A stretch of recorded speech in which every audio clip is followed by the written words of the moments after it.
Magandang araw sa inyo mga bay, welcome back ulit sa ating channel. And update lang tayo mga bay sa video na to sa Gilas Pilipinas schedule ng FIBA World Cup Asian Qualifiers. So narito yung full schedule ng Gilas mga bay para sa second round ng FIBA World Cup Asian Qualifiers.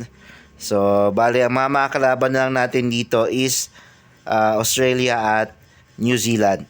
So dalawang games gaganapin dito sa Pilipinas kontra sa Australia, New Zealand.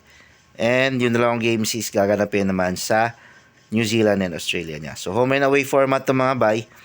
So balikan muna natin yung previous schedule. So November 28 nagsimula yung World Cup Asian Qualifiers para sa Gilas Pilipinas kontra sa Guam.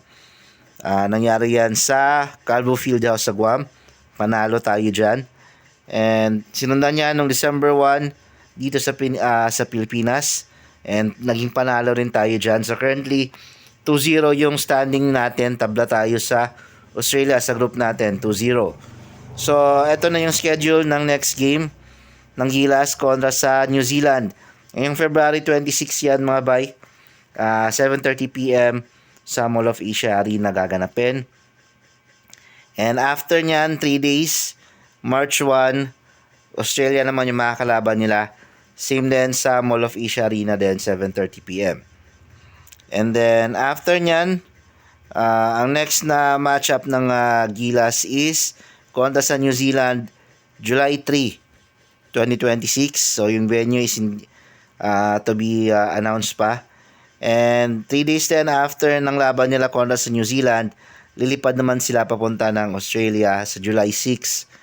Doon naman nila makakalaban yung Australia sa home court nila.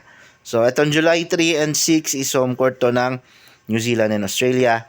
Itong February 26 and March 1, home court ng Gilas Pilipinas yan. Dito yan gagalapin sa Pilipinas. Sa Mall of Asia Arena yan. So, abang-abang na lang kayo and supportahan natin yung Gilas Pilipinas sa magiging laban nila kontra New Zealand at Australia. So, yun ang update natin mga bay. Maraming salamat sa panonood.